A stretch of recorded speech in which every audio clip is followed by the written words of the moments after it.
probably not a better orator or educator in the space. Obviously, his writings, 4 wonderful books. And I think he's inspired very many people along the way, and he's kind of got the back of the crypto community. So without further ado, we welcome Andreas to the stage.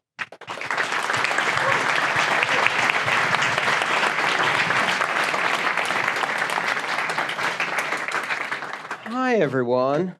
I'm just going to switch presentations really quickly. No, don't worry about it. I got it. There we go. Fantastic. All right. I managed to use a Mac. Amazing. So I'm going to mostly do Q&A today, which I think a lot of people enjoy the Q&A, and I certainly enjoy it. So if you want to ask questions, you have to put them on the Slido, because I'm just going to switch to Slido, and I'm going to start answering questions right off the Slido. And that gives an opportunity for the people who are watching on the live stream to also ask questions. But don't tweet out the Slido code, because then Reddit and Twitter will start asking questions, and you don't want to see those questions, right? Why did you betray everyone and write an Ethereum book? Traitor! So thank you so much for coming here today. If you don't know what I do, I've written a number of books. Mastering Bitcoin is a book about how Bitcoin works. It's the first one there. Mastering Ethereum is about how Ethereum works. These are technical books for software engineers. They're also suitable for computer science college level people. It's also good for people who have a technical aptitude and want to learn a bit more about coding. But if that's not your thing, these 2 books, The Internet of Money, Volume 1 and Volume 2, are a collection of all of the talks I've given, edited to remove all of the mistakes I made while giving those talks, and make me sound absolutely accurate and prescient in everything I say. And they're all like self-contained little stories, like 4 or 5 pages. And I tell people that my initial goal for these books was to make them the perfect toilet book. You can jump in at any point, read 4 or 5 pages in 5 to 7 minutes, good timing, and then I can deliver really important principles and memes directly into your brain when you're at your most vulnerable. And you can do that to your friends too. You're like, this will get them reading. And what you do is you remove all of the other reading materials, including shampoo bottles from Reach, and then you put the books right there. And they sit down and they don't have anything else to do. Yeah, you see the plan? It's working. So you can also get all of this information online. All of my work is Creative Commons, free and available. Again, the Slido right there, #AA, capital L, London, so you can ask questions. Today's talk is going to be short. I want to talk about the killer app. What is the killer app? So first, let's start with Bitcoin. What is the killer app for Bitcoin? Let's try again. What is the killer app for Bitcoin? Money! Money is the killer app for Bitcoin. Money is the killer app for Bitcoin. And you can look at different aspects of money. Some people are like, really, it's more about payments, medium of exchange, more about keeping value, so store value. Maybe it's about capital flight, remittances to third world countries or developing countries. Maybe it's about monetary sovereigns. Yeah. Steak. Yeah. Guns and beer. No, okay, I went too far.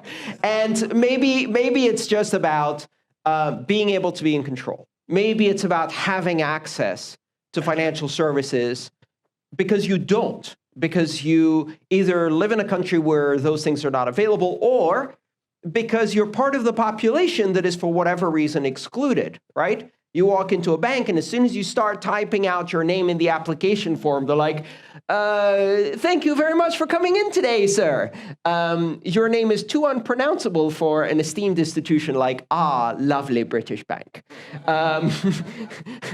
Please, this way. Security.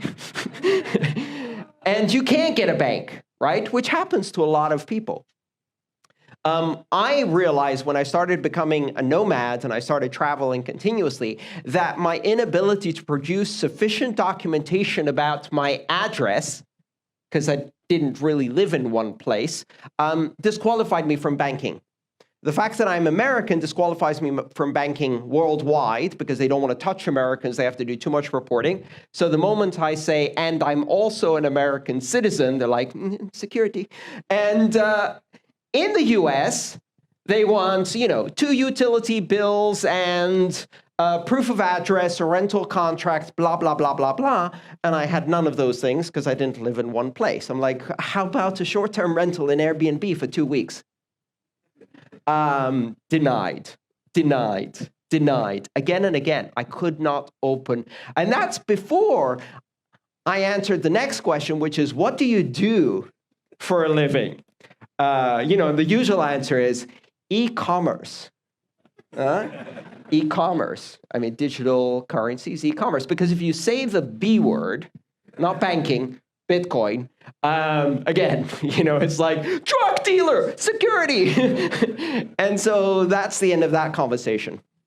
Money is the killer app because money as an app hasn't existed before. And money is a very important part of how we organize society, and it's no longer a privilege. It is a fundamental requirement for modern life, anywhere in the world. And at the same time, it's something that is often denied to a lot of people. It's often something that's very difficult and expensive. And sometimes you find out that even if you have money, even if you have a respectable job and a respectable paycheck and respectable savings in the bank, you lack these weird qualifications, right?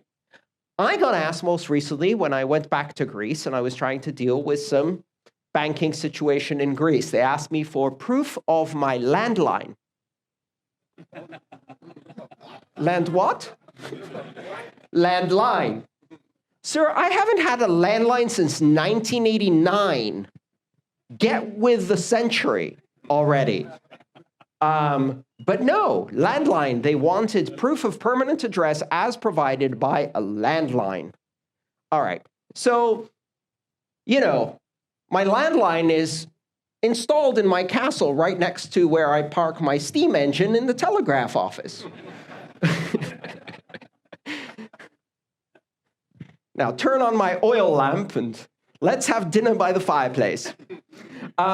So the funny thing is that money is not something you can take for granted. Here's the thing. We often talk about, and I often get questions about what comes next. What do we do other than finance? What is the blockchain application?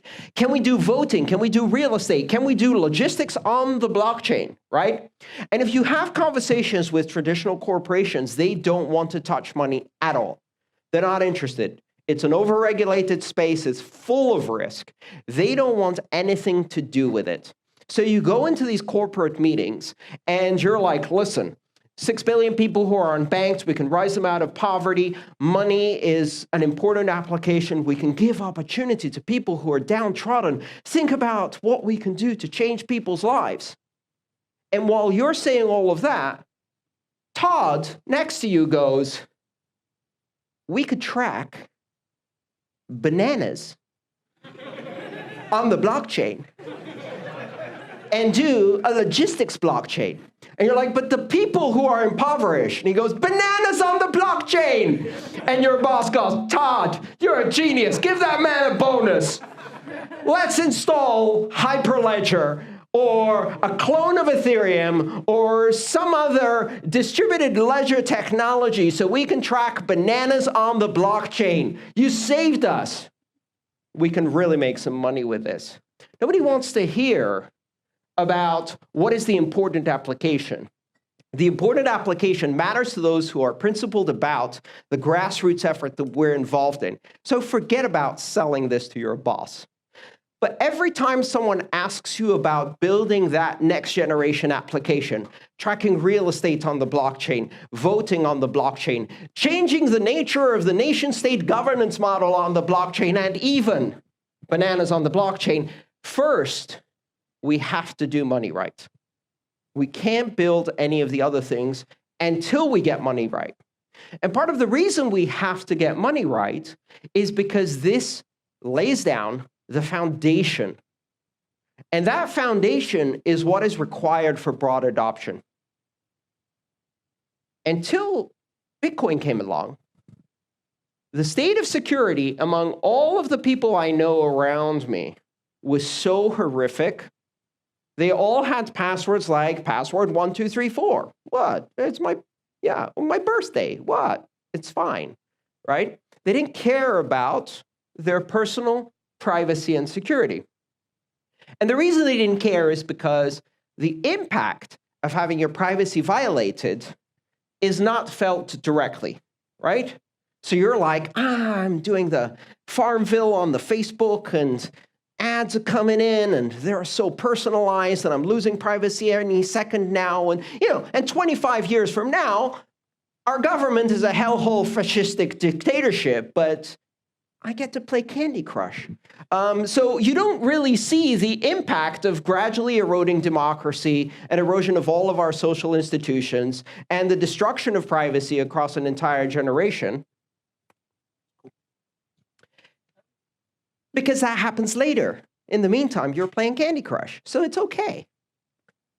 But you put Bitcoin on someone's phone, and suddenly they're like, I need a plan. I need some security here. Can I do a 3-factor authentication with a quantum secure code? And suddenly they start throwing out words. You're like, I don't know. I'm not sure a paper wallet will be good enough. I really need a hardware wallet. And people start upgrading their security. And you're like, great, Jim, I'm so excited you finally got it. Like, how much Bitcoin did you buy? Like 11 pounds. 11 pounds, and it was up to 13 last week. And they're like, security, long passwords. People get excited. More importantly, when you have money on your phone, it changes your perspective. Now it's a wallet. It's not just a phone. And suddenly you understand why someone would want to steal it. And that creates this really interesting situation because, for the first time, people are using public key cryptography in a civilian setting in the largest deployment of public key cryptography we've ever seen in the world. Until Bitcoin, the largest deployment of public key cryptography was the Department of Defense, United States Department of Defense. And now it's Bitcoin. And that is because people need security in order to protect money. Now, if people need security to protect money, they protect their keys. They back up their keys because it's their money. And if those keys are well protected and well backed up, now you can do interesting things like put a voting system on it. Otherwise, they don't care about security. Also, if you don't have censorship-resistant money, you can't build any of the other applications so that those applications can be borderless, neutral, censorship-resistant, global, publicly verifiable. If we build those other applications without a foundation of sound and secure money, those applications will be centralized. Those applications will be censorable. Those applications will be country-specific. They won't be interoperable. They won't be on open APIs. We need to lay that foundation. Now, this is a message that's very easy to explain to people who are interested in Bitcoin. So let's switch to Ethereum. Because when you tell people in the Ethereum space, guess what? You need Bitcoin, they don't believe you, right? They're like, we can do everything that Bitcoin does, except security, just as well with smart contracts.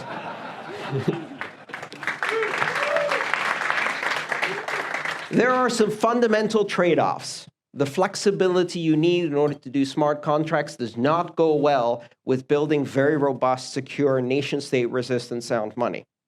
Which is why, on the other hand, when you talk to Bitcoin people, like, we can do smart contracts too. We're like, no, don't. Even if you could, you don't want to. The compromises you'll need to make, the flexibility you'll need to introduce, will undermine all of the things that make Bitcoin secure, sound, robust money. Let us do our thing, let them do their thing, and let's play together. Bitcoin takes a lot of flack. Money for criminals, drug dealers, terrorists, pornographers, same things they said about the internet. And that's great because it provides distraction for Ethereum to go to unicorns and rainbows and puppies and distributed finance. But you can't do all of that if you don't have a secure basis to on-ramp everybody. You can't do all of that if your network can be attacked and denied service and shut down in certain countries. So Bitcoin provides the foundation that allows Ethereum people to be freaky. And I love freaky because there's a lot of innovation and creativity there, right? It's like a big brother who's like, you can dress any way you want, kid, and if anybody gives you any trouble, I'll show them, right? That's Bitcoin. So what's the killer app of Ethereum? Yeah, okay, what else? Stable coins. The DAO. I'm not kidding. Governance. The DAO. Decentralized autonomous organizations. Reinventing the modern corporation. Building systems of governance. Everything interesting on Ethereum is a programmable system of governance that is decentralized. Stable coins on Ethereum, which are decentralized, they are based on a foundation of a governance model that's using smart contracts. Everything interesting that's happening in Ethereum is governance. Ethereum is a platform for governance. Let's not talk about how you do governance for Ethereum. That's a whole other problem. But you can do governance with Ethereum, right? And maybe it's going to be another version of Ethereum. And maybe it's going to be a different blockchain that does smart contracts and virtual machines. And maybe none of that is going to make the price go up. I'm not talking about price or investment. I'm talking about what is the purpose of a programmable, flexible, smart contracts platform where you can do public verifiability of the execution and state of a smart contract. And the use of that is governance. And if you combine governance with sound money, something magical happens. You can do some really incredible things, but you can't do any of those until you first lay a platform for sound money. And what are the killer apps for other blockchains that are out there? I don't know yet. This is a beautiful ecosystem full of different things that are evolving in parallel to occupy different ecological niches or application niches that will do different things. And some of them are shit. That's okay. The beautiful thing about this open source space is we learn as much when they fail as when they succeed. No, we learn more when they fail. You sit back and you watch that beautiful explosion and you're like, I wonder what happened there. Let's tear it apart and find out. That post-mortem of the destruction is actually a great, let's not do that. So now we know one way in which proof-of-stake systems blow up. Great.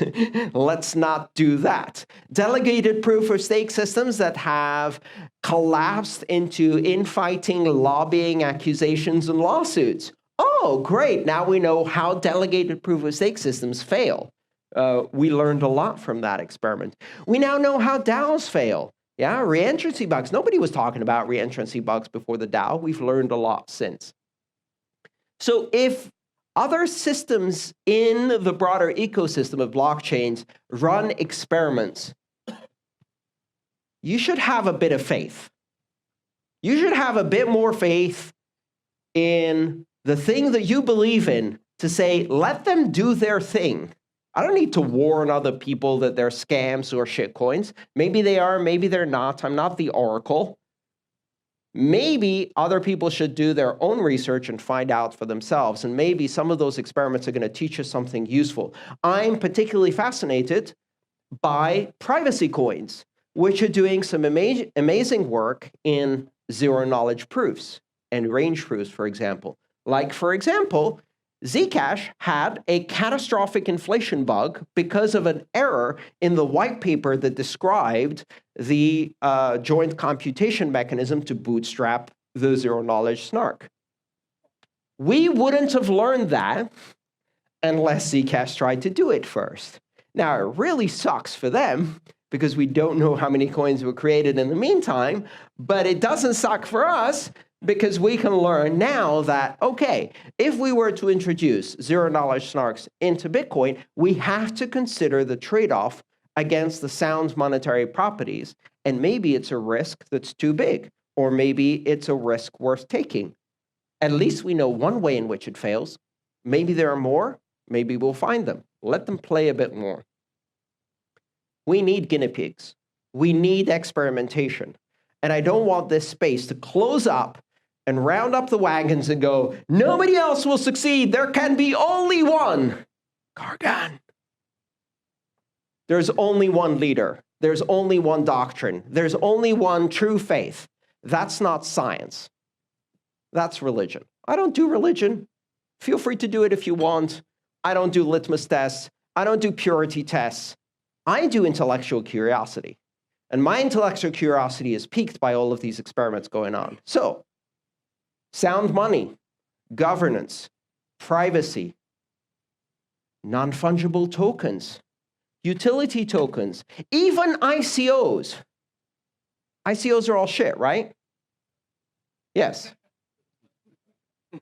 They're also the greatest revolution that's going to ever happen to finance, because they're going to allow a global pool of startups to access capital anywhere in the world, from the most organic early stage funding all the way through mega corporation or mega DAO, because they've reinvented the corporation. And they're going to offer the most incredible opportunity to billions of people around the world who are impoverished and have no access to investment opportunities, to invest in great ideas, to learn how to do due diligence, to become better investors. And with that, to secure a better future for their families. The entire VC to stock market space is about to get disrupted by the greatest new development in funding for early stage startups that has ever happened. And right now, all of them are shit. Can you hold those two ideas in your head at the same time? Can you say, right now it's a zoo, but out of that is going to come the biggest revolution in finance? Can we say right now it's a lot of people who are doing a lot of scams?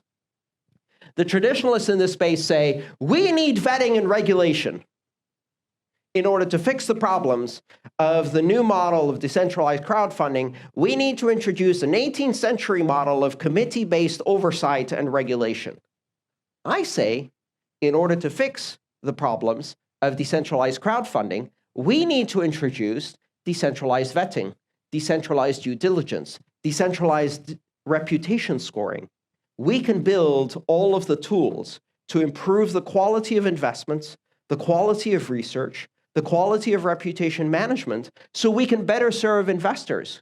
We can build programmable escrow systems that allow us to ensure that the founder can't run away with the money without the approval of the rest of the board, or even yet better, that the founder and the board only get 1/4's worth of funding until the shareholders say, you're doing pretty good, we'll give you another quarter.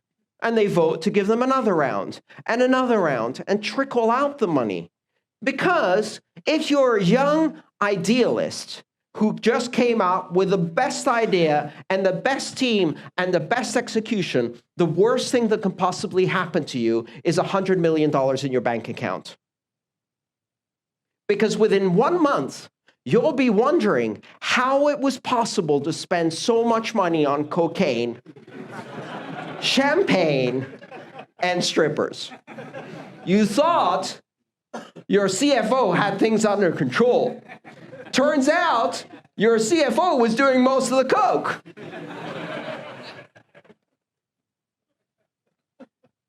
A lot of money really, really fast destroys startups. I've seen it again and again. I've worked with people where you watch their personality change when suddenly they become richer than they ever imagined. And they start taking shortcuts. So even the possibility that they might become rich, they start taking shortcuts. Greed is a very powerful emotion. Can we regulate that? Can we build systems that gradually deliver funds? I think we can. So before you automatically close your mind and say, this is just all noise. Yes, a lot of it is, but some of it isn't. And it's really important to maintain that curiosity and be ready for the next wave of innovation that's actually going to improve things. So look out and recognize There isn't one killer app. There's one killer app usually for each one of these different systems because they can only do one thing well. You can't be a master of all trades because then you become terrible at all of them. We can't have one system that does sound money and smart contracts and low fees and unlimited scalability and full decentralization and nation-state resistant security. Although I'm pretty sure I read that in a brochure of a new blockchain that just came out. And they claim to do all of those things.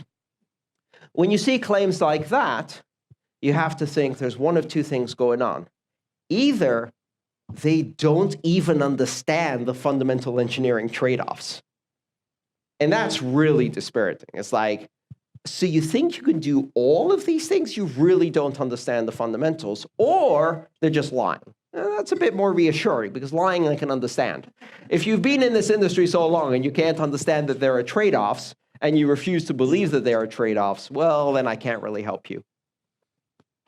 There are going to be killer apps coming in many different ways, in many different dimensions. And remember the other important adage. If it's not useful to you, that doesn't mean it's not useful. It just means you, in that particular domain, are privileged. When you hear Warren Buffett said, I don't need crypto, of course you don't need crypto. You're a white-haired old man with billions of dollars. Have you been denied banking services?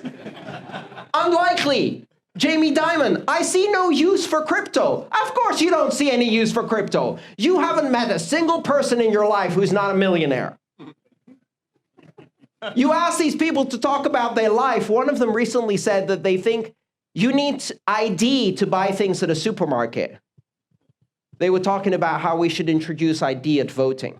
Do you know why? They've never been to a fucking supermarket. Their butler does that, right?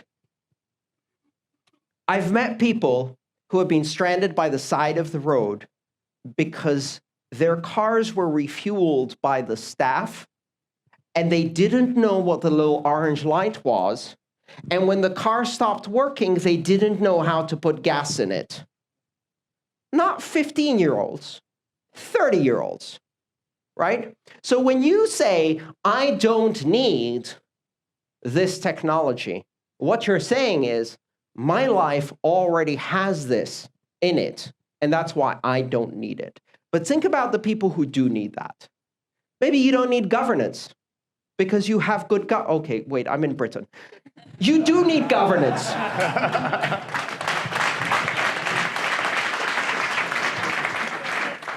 Maybe you do need governance so you can run another bloody referendum and do what the majority wants.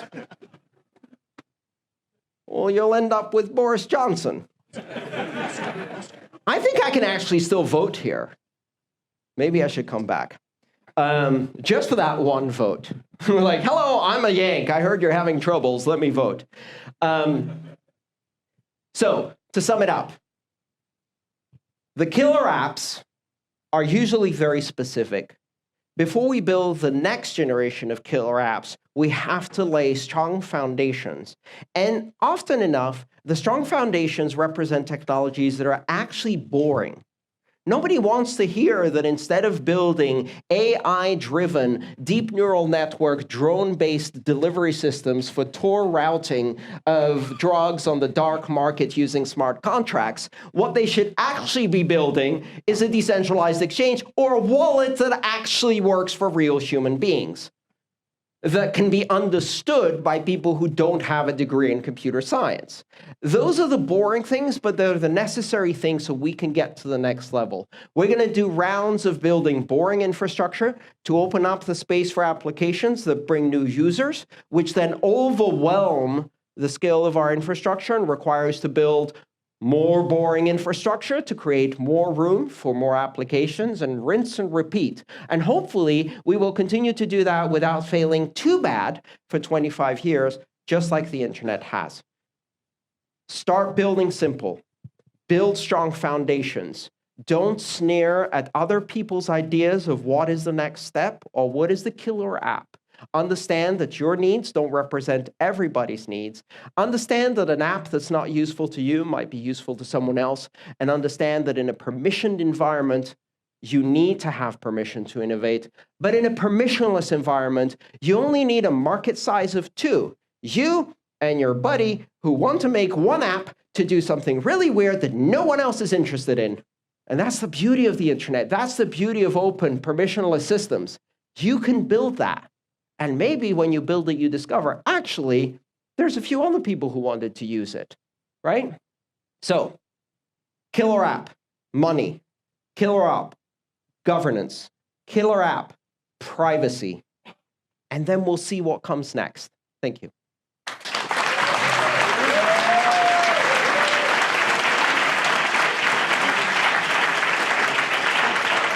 Thank you very much, Andreas. That was better than EastEnders, I think. Remember, as Andreas switches over to Slido, hopefully the questions have been coming in. If you smell pizza, do not move, okay? If you move to the left, you will be banned from Coinscrum forever. You're never coming back. So just stay still, because it does interrupt everyone. Okay. So it'd be good to move into the Q&A, and then hear Andreas's pearls of wisdom. I think we're ready for this. Let's go. Let me see if I can put it in watch mode. I don't know if I can do that when I'm logged in. No, don't give me a dictionary. No. See, this is what happens when you try to use a Mac.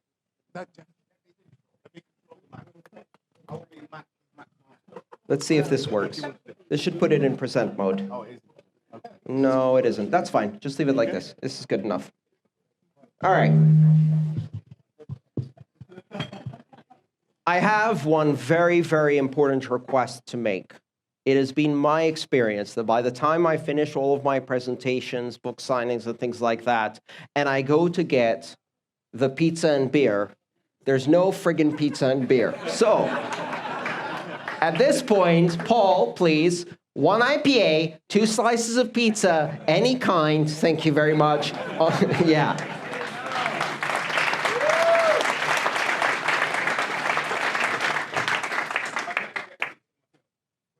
Yeah, can everybody see this Slido? Everybody happy with it? Okay, and you can also use that. The code is hashtag AA capital L London on slido.com. Let's start with the first question and see what happens. If and when Bitcoin reaches 1 sat equals $1, will transaction fees be $100? No. They won't be, I think. I don't know. We've got to consider the fact that we cannot get there with the scalability we have here. Not just the scalability on the second layer, but the scalability on the blockchain itself.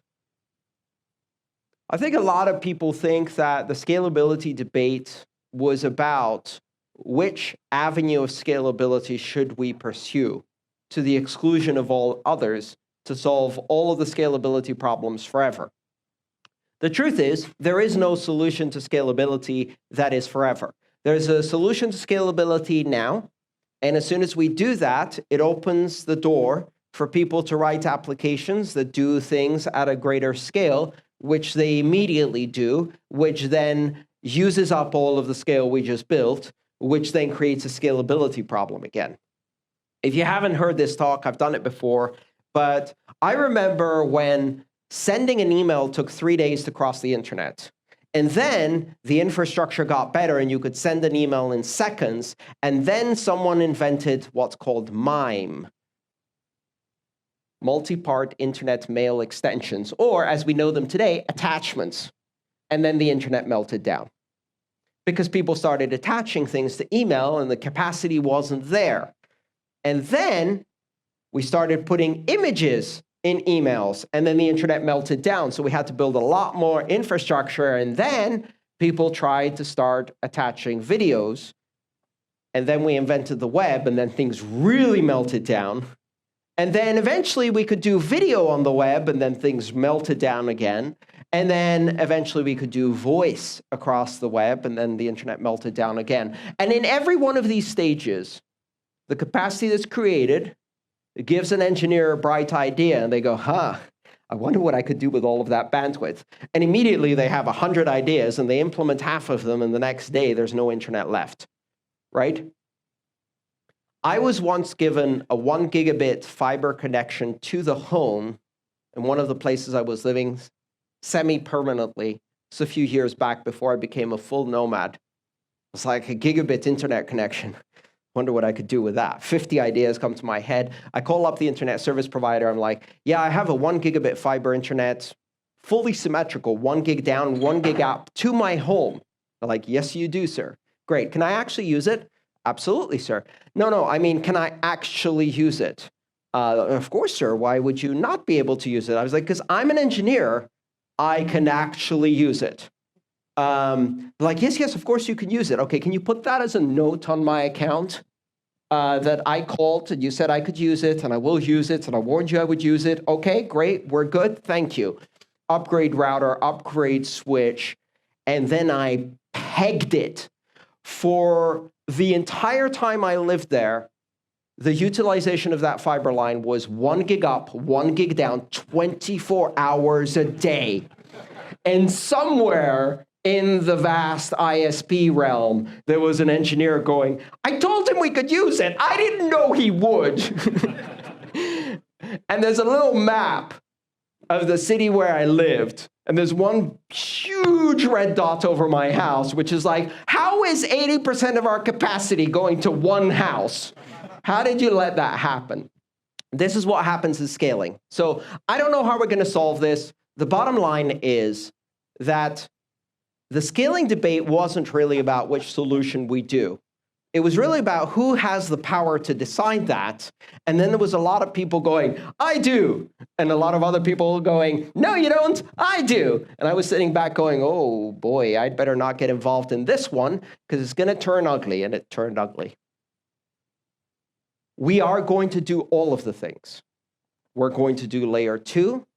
We're going to do optimization within transactions. We're going to do compression. We're going to do network optimizations. We're going to do signature compression.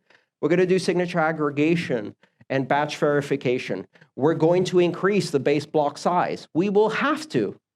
And by doing all of these things, including side chains and connecting through layer 2 to multiple networks that can take more capacity and be used for different applications, we will get to a point where we have the ability to onboard the billions of people who need this technology.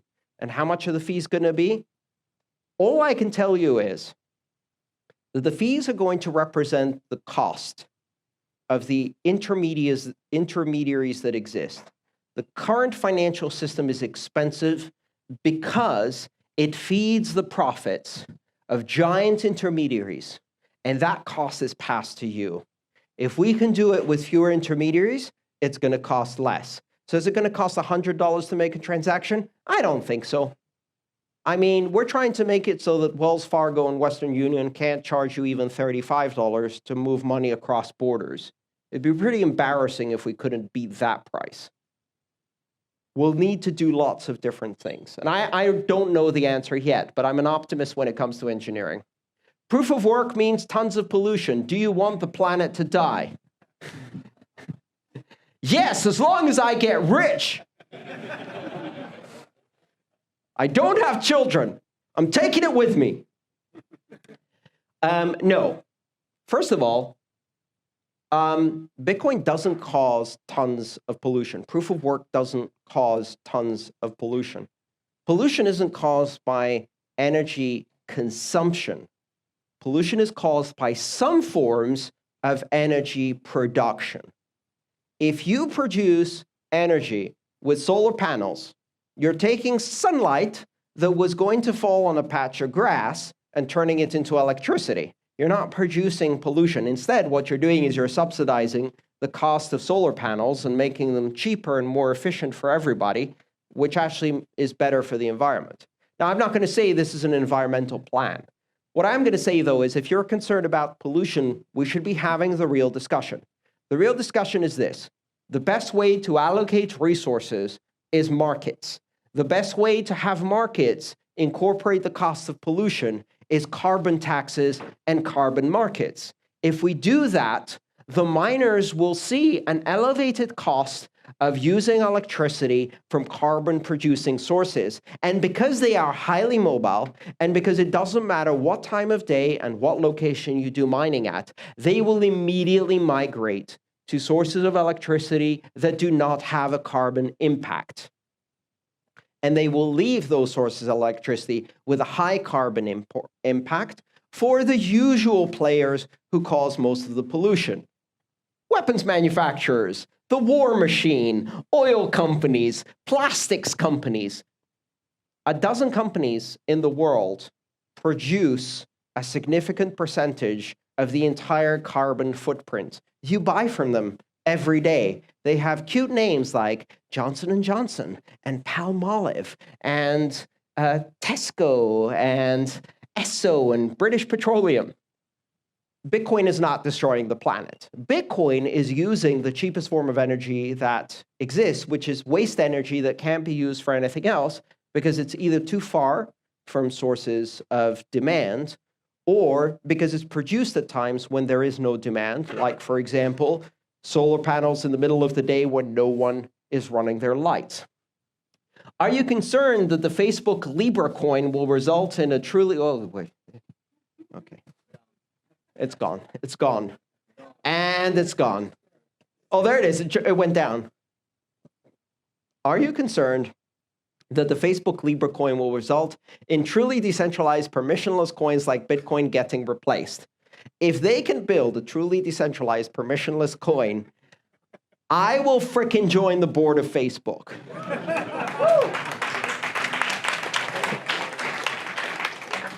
They can't. Yes. This show is sponsored by Paul's MacBook Pro. Woo!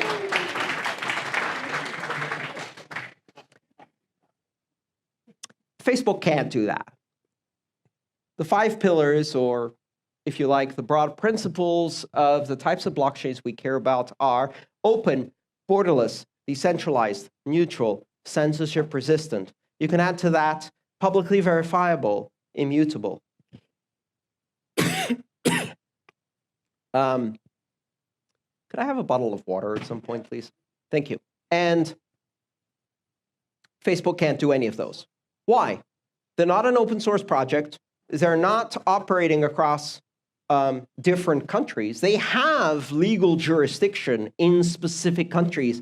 And in those specific countries, there are laws about what you can do with money. Laws that Bitcoin doesn't have to deal with because it's an open source, decentralized project that doesn't have anyone you can stomp on to stop them from doing the things that we're doing. But Facebook does have people you can stomp on. So as a result, they say, let's do an open network where anyone can join. And all of the regulators in every country go, oh, whoa, whoa, whoa, whoa. Actually, that's not how it's going to play out. First, they're going to have a committee meeting inside Facebook, and they're going to say, let's build a completely open, decentralized cryptocurrency. And the lawyers at Facebook, who outnumber everybody, are going to go, whoa, whoa, whoa, whoa, whoa. We can't allow that. They can't be borderless because they have to abide by the regulations that prohibit transfers across borders without know your customer and anti-money laundering. They have to vet every participant in the transaction. They can't be neutral because they can't just transfer value from anyone to anyone for any purpose. You can't buy certain things with money through the traditional payment systems. Now you're probably thinking, drugs. Well, yes, in some countries, drugs. In Saudi Arabia, it's Bibles, right? In every country, it's a different set of moral codes, some of which you agree with, some of which you don't. And we don't allow the morality of different countries to impose a single set of rules that are the least common denominator. We don't say, well, in one country, it's actually illegal to pay for a driver's license for a woman. We can't have women driving around on their own without a guardian. Plenty of countries where that's the case. So we actually have already a system that does not abide and is not regulated based on the least common denominator of all jurisdictions, and that's the internet. But you can't do that with money. Facebook cannot be neutral. Facebook cannot be censorship resistant. There is a requirement in law to censor transactions of certain types. Try it. Go to your bank tomorrow and send a wire transfer to Ahmadinejad and see how long your bank account lasts, right? Not allowed to do it.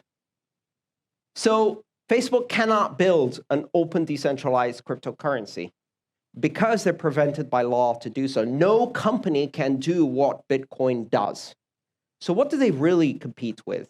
What they really compete with, and who should be terrified by this, are banks. Because banks are currently now squeezed between a rock and a hard place, or a Bitcoin and a face coin. Because on the one hand, they've got an open, decentralized, lawless jungle zoo of cryptocurrencies that they can't play in, they can't compete, they can't co-opt, they can't sue, they can't buy, and they can't even get the government to shut it down, even though they've been trying. So that's out of bounds. And then the thing they pride themselves the most, which is being progressive technology companies, well, Silicon Valley can do better. And if you think Facecoin is coming, so is Apple Coin and Amazon Coin and Twitter Coin and every other Silicon Valley giant, Uber Coin, Airbnb Coin, whatever. Everybody's going to get into this game eventually, especially if Facebook shows that it's successful. And suddenly the banks are competing for the same fundamental financial services with a whole bunch of Silicon tech giants who not only know how to do user experience and user interface better. I mean, imagine banking plus Candy Crush together. The banks will lose a whole generation of customers. I remember when I was a customer here in the UK, NatWest was giving out toasters to students in order to get us. And guess what? I got a toaster. Yes, sir, I got a toaster. It was a crap toaster. It was. It was like one of those really, really cheap Argos models that fell apart within 2 months. But I still got a toaster, which is more than I can say about my Greek bank. But imagine what goodies Facebook can give you. And the best part of this is that they have to compete with these giants who actually have perfected the art of using artificial intelligence to tickle your dopamine receptors. And they're going to deliver banking to you. Now, this is a horrific surveillance capitalism dystopia in which everything you do will be tracked, all of your payment information will be sold to everyone everywhere, and destroy your privacy, destroy democracy forever in all developed countries. But for the banks, it's worse. Their profit margins are going to go down by at least 8%. And that's really serious. Crypto Cobain was here. Hi there. Come on. What is happening here? Very good question previously about the Lightning Network as a second layer scaling solution. Okay, we're being spammed here. I can't believe this. Okay. Hi, Andreas. Do you believe that the Lightning Network second layer is the best scaling solution for Bitcoin, or are there other interesting scaling solutions?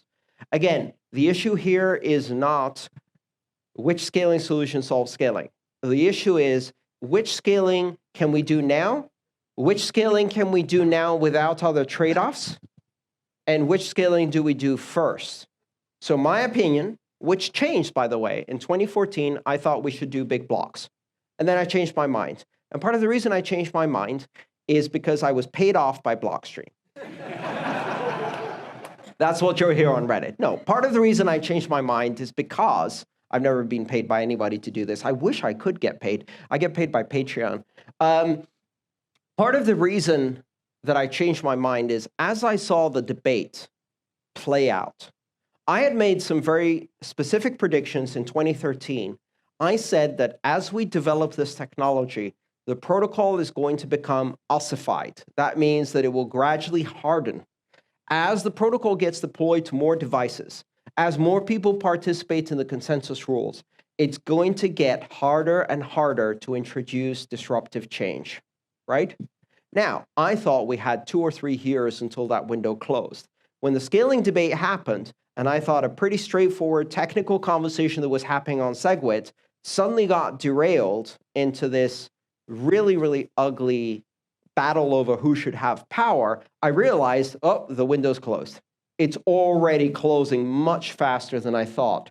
So then I'm thinking, what is the most important thing we need to get into the base layer before that window closes? What is the thing we can't do on layer 2? And the answer to me is obvious: privacy.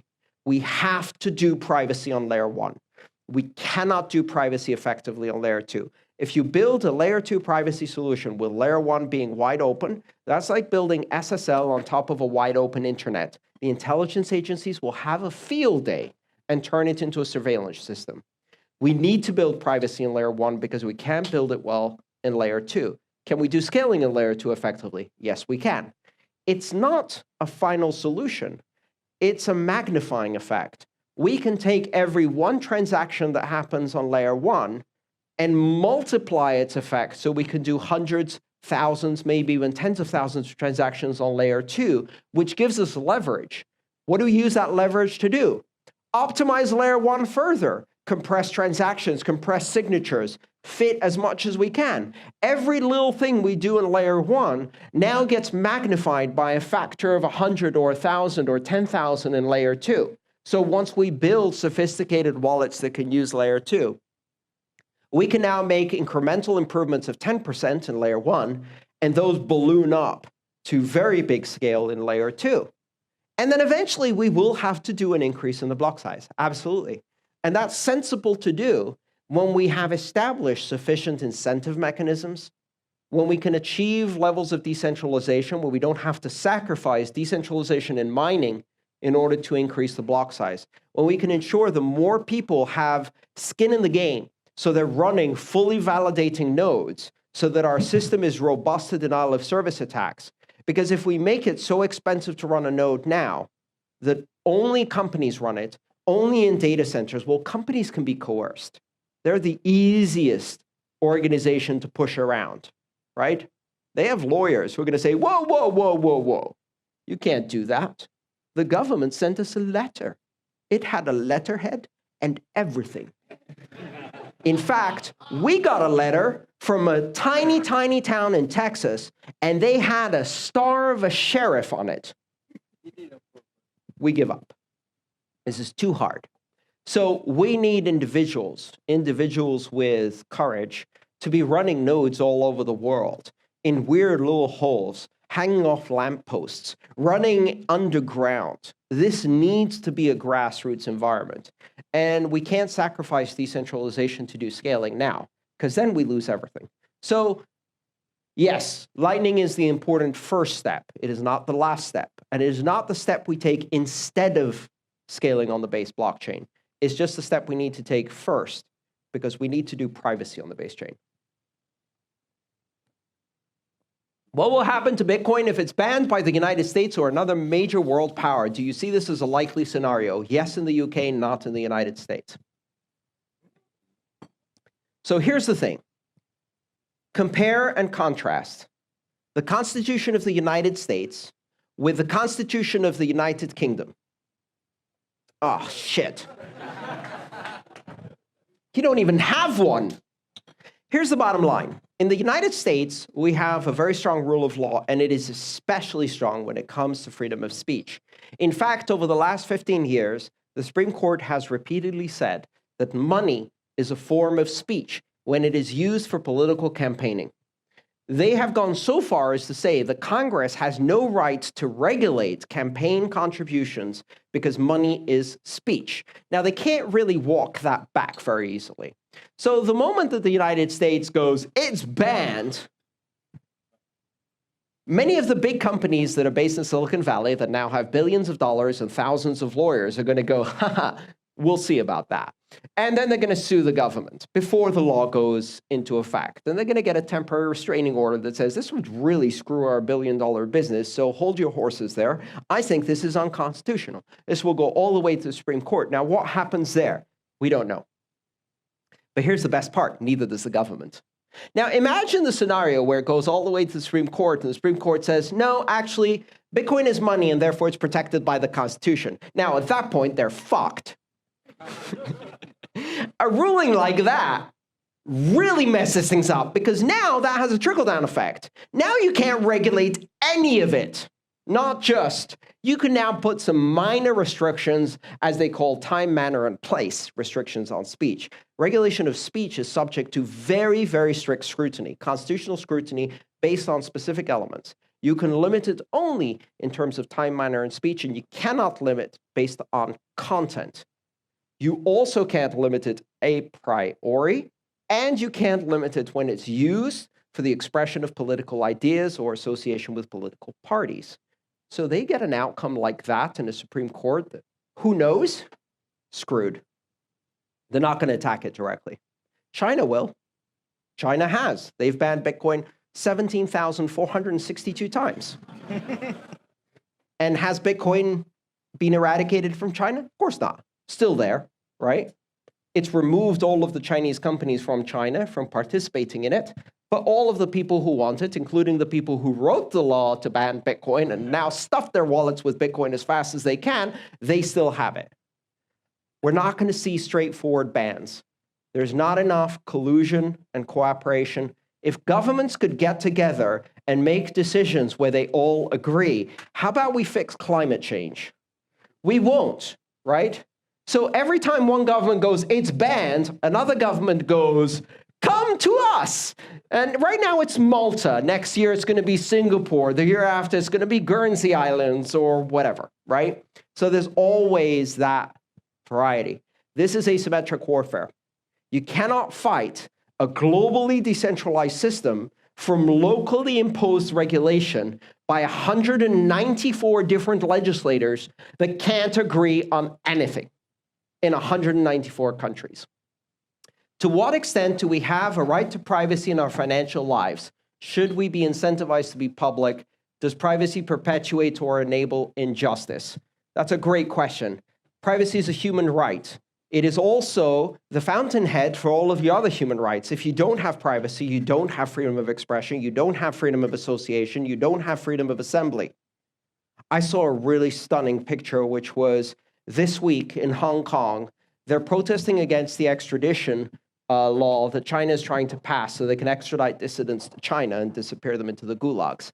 And so they're protesting really, really hard. But they learned, last time they did protests, they used their subway cards to track who went to the protests.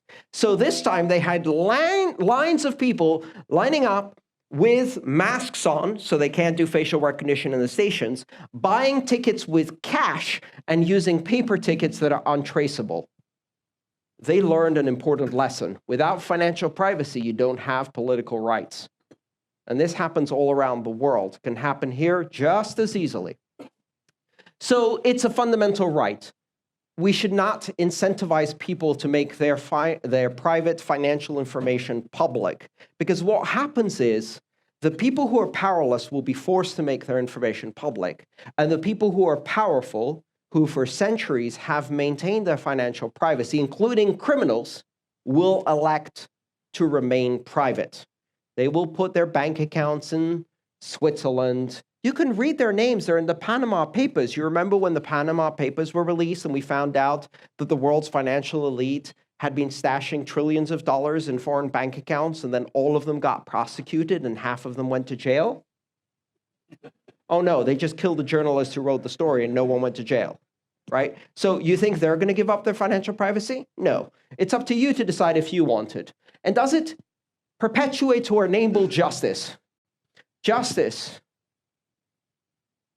is a fundamental requirement for peace. Peace is not the absence of war. Peace is the presence of justice, as Martin Luther King said. Without justice, there is no peace. You want to fix the world? Give financial future and take people out of poverty.